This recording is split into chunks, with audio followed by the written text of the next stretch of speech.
Welcome to the podcast, Amazing Tales from Off and On Connecticut's Beaten Path, and I'm your host, Mike Allen.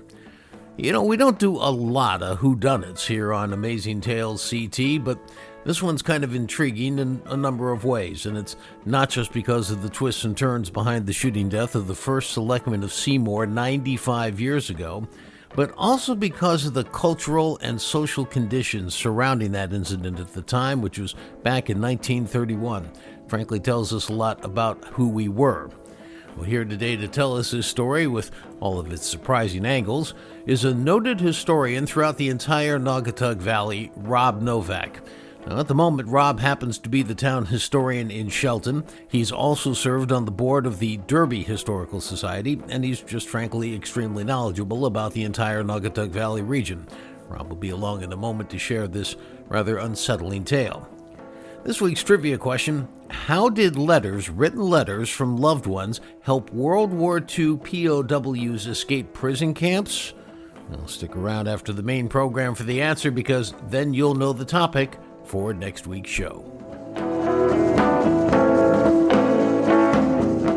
Amazing Tales from Off and On Connecticut's Beaten Path is brought to you by our sponsor, Yale New Haven Health.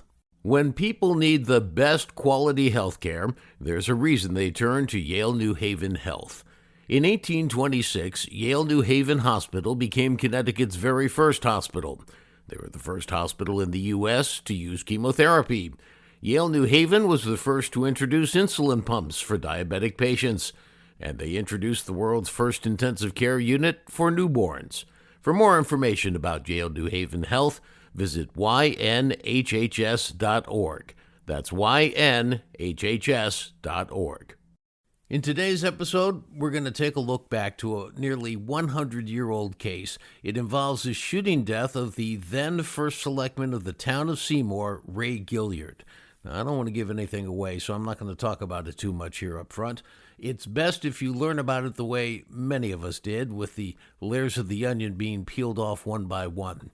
Well, we're joined by a true expert on the history of the Naugatuck Valley, Rob Novak.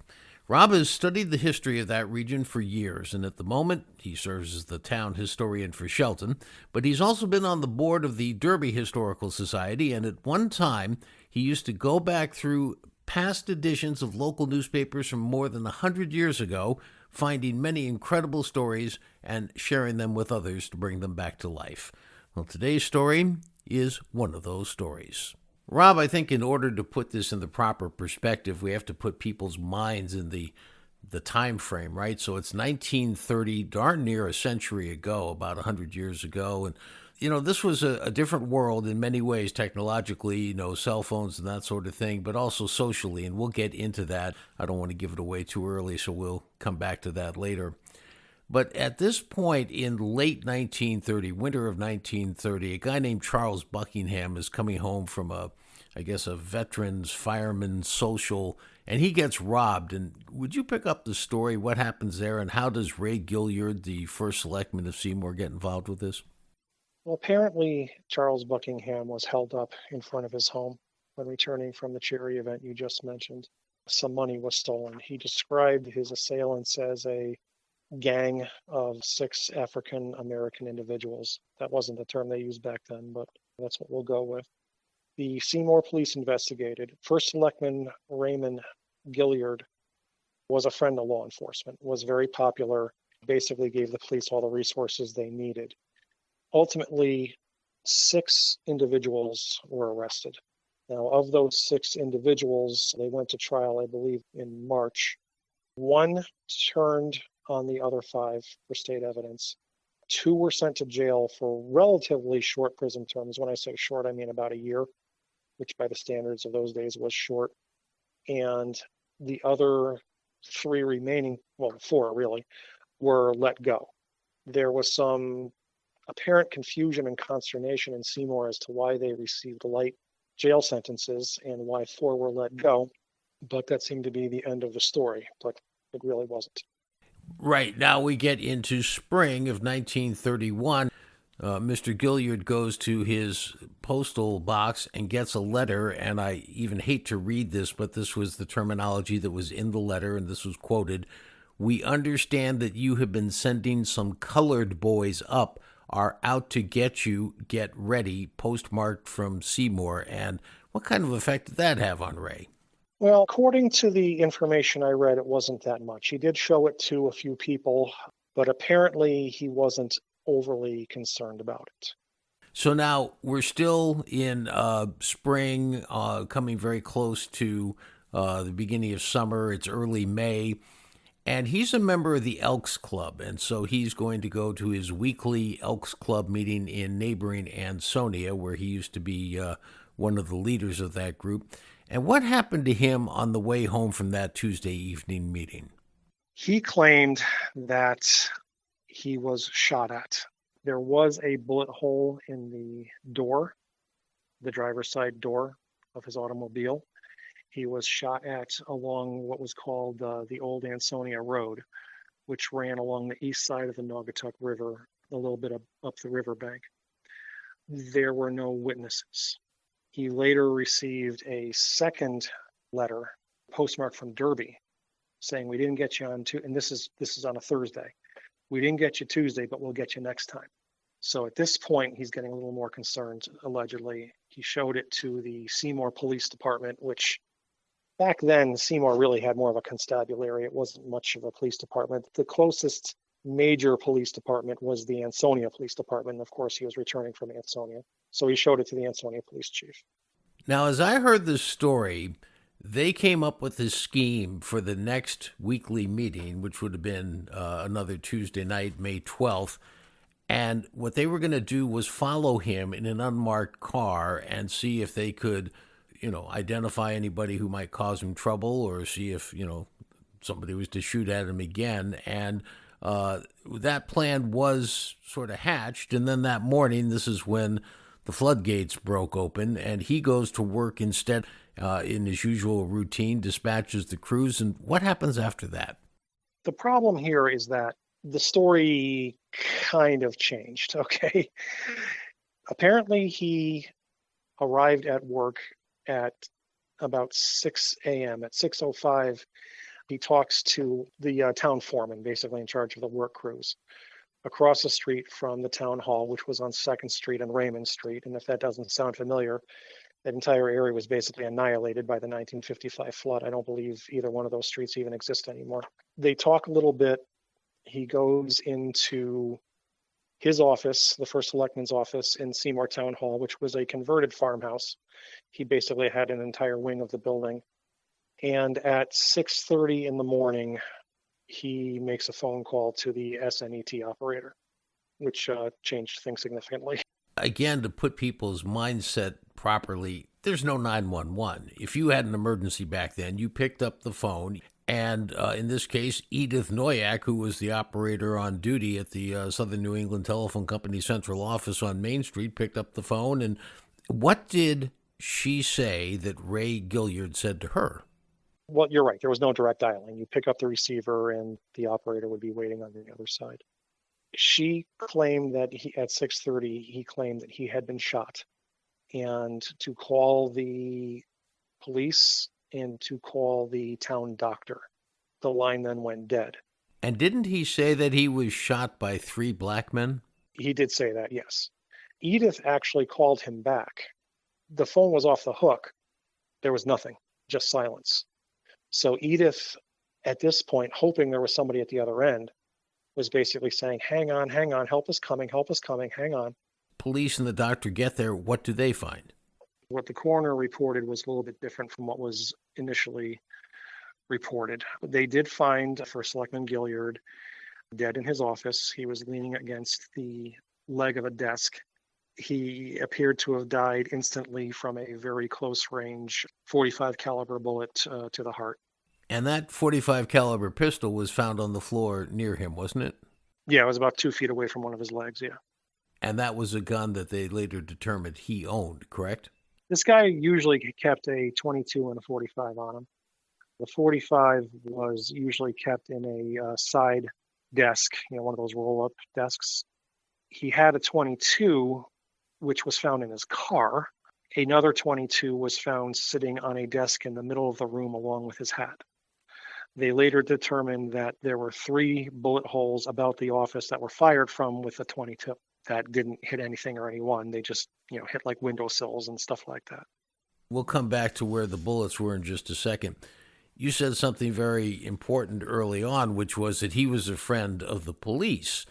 And so when the police got there, the initial reports were that he had been murdered. And in fact, I think the Evening Sentinel or the local newspaper, I'm not exactly sure which one it was, blared across the headline that he had been murdered by 3 Negroes that day. Yes. Now, do the math. Of the 6 men that were arrested, 1 turned state evidence, 2 went to jail. Who's left? 3. That's basically what the people on scene immediately concluded, based upon the notes, that this was a revenge murder for putting the other 2 away. I don't think the person who actually turned against the other 2 was actually implicated, but 3 were. There was also a report of 3 African-American men seen speeding away from town towards Ansonia in an older model car. So when the state police, who their barracks was located in Beacon Falls, arrived on scene along with the Ansonia police and later the New Haven Detective Bureau, City of New Haven Detective Bureau, since it's New Haven County, they immediately started be on the lookout for 3 African-American men in a older model car. Needless to say, it was not a good day in Connecticut to be an African-American man riding with 2 friends in a car that day. People from as far away as New London were pulled over and detained. I understand that at one point they had 5 men and 3 women under arrest until this was sorted out. Yes, if there's any hero at all in this story, it's the New Haven County coroner, James Corrigan. It was actually on his orders that the 5 men and 3 women were detained. Now, they were called what African-American people were called at that time and place, but when you listen to their description, one was described as a Portuguese Negro. Well, okay, that's Brazilian. Another one was described as Caribbean. Another one was described as Spanish. Well, okay, that's Hispanic. It sounds like what the common thread was, they were outsiders. There were well-known African-American families, many of whom were there longer than most of the Caucasian families in the Valley. None of them appeared to be involved at all. And yes, the coroner asked for the 5 men to be detained. They were held in Ansonia, and 3 women who were accomplices, they were held in Derby. I should note that I believe it was early 1880s, the Ansonia police chief was actually killed by a local African-American, Chip Smith. In fact, legal scholars may have heard of the Chip Smith defense. It's still used today. From what I hear, they were ready to dispense frontier justice on Chip Smith before the police arrived. That was not the case here. But it does make me wonder if, mindful of this, the coroner might have wanted them held both because they were flight risks and for their own protection.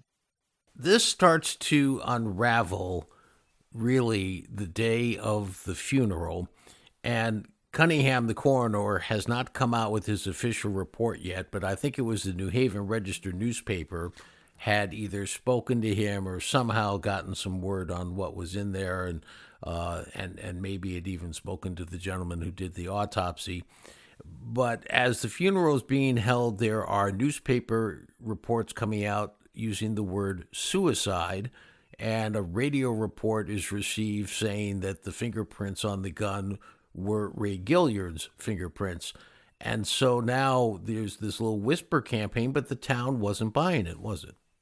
The reason why I brought up what happened in Ansonia in the previous century was the mood in the town was described as gloomy and depressed.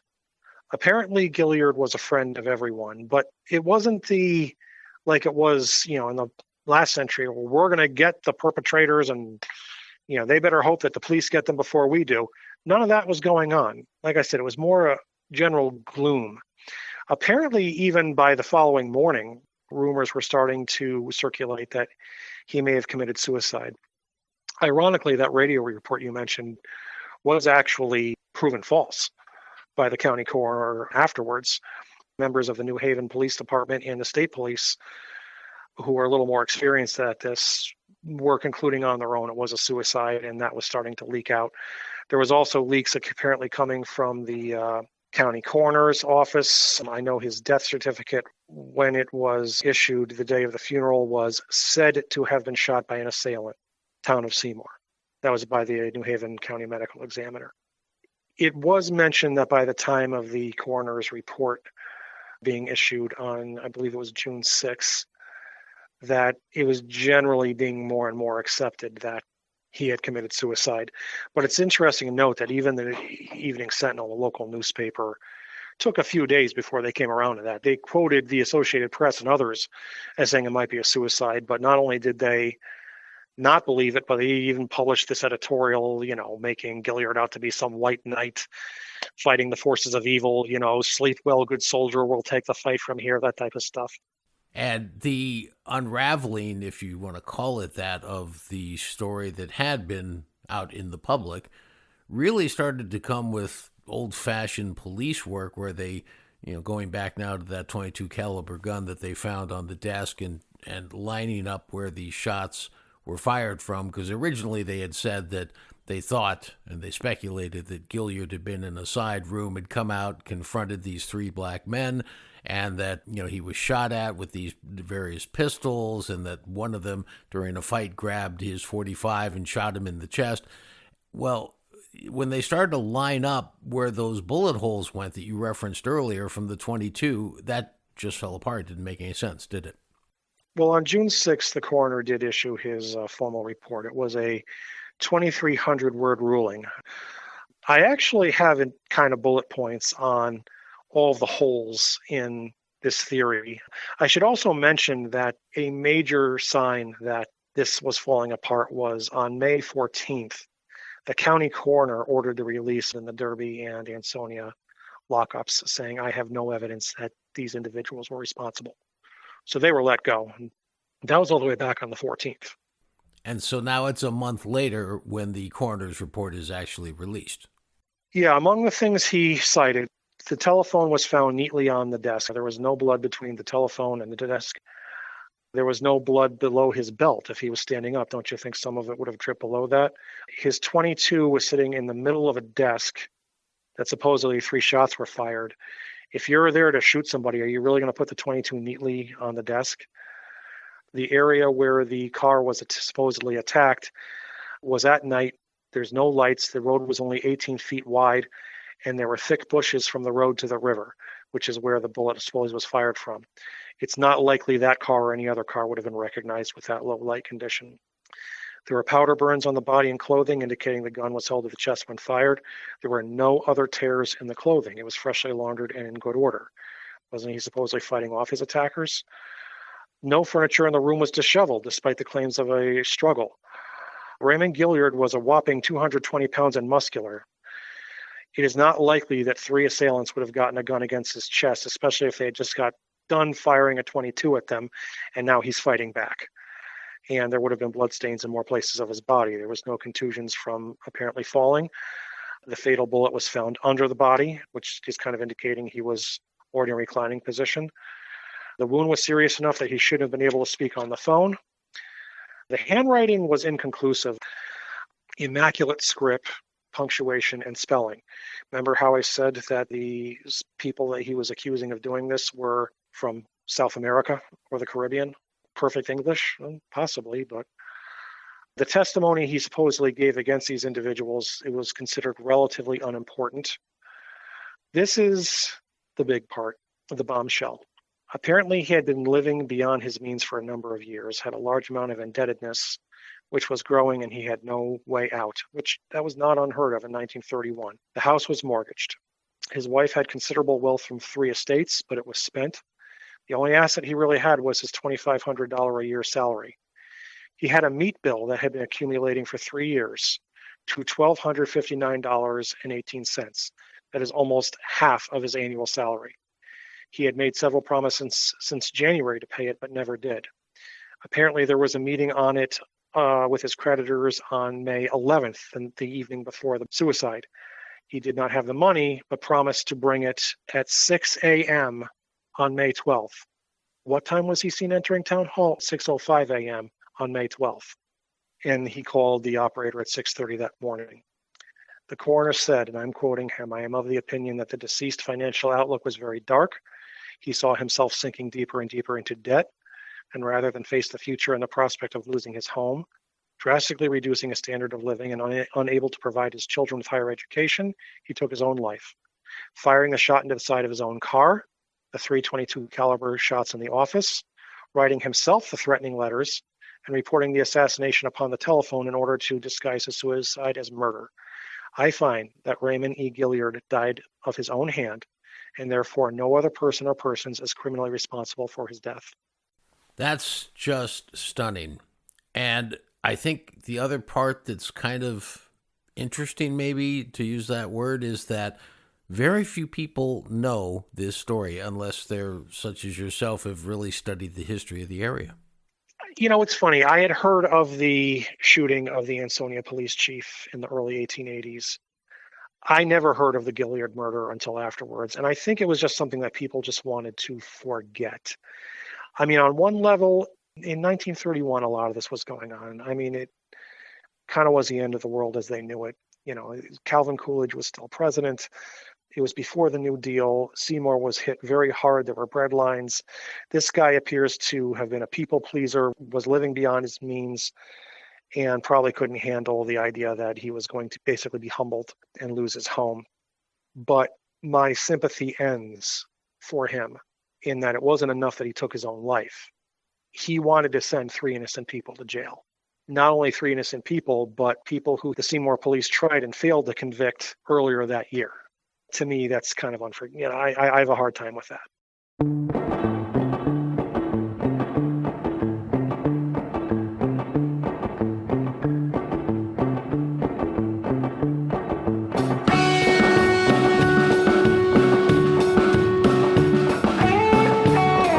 Well, that wraps up this episode of Amazing Tales from Off and On Connecticut's Beaten Path. Well, there were a lot of difficult topics in this week's episode, and sometimes learning about our history means we have to come face to face with some rather unpleasant topics. It brings back to mind the old saying that if you don't learn from the past, you're doomed to repeat it. I want to thank our guest for today's program, noted Naugatuck Valley historian Rob Novak. He's currently the town historian in Shelton. The answer to this week's trivia question, well, the question was, how did written letters from loved ones help World War II POWs escape prison camps? Well, the answer is that those letters were written in secret code and they had important messages embedded in them. Well, next week on Amazing Tales CT, we're going to speak with the descendant of one of the military soldiers who worked in a top secret facility outside Washington, D.C., creating James Bond-like tactics and devices to help captured American soldiers escape. You won't want to miss it. Amazing Tales from Off and On Connecticut's Beaten Path is a production of True North Associates, LLC. This is Mike Allen. Be safe and please stay healthy.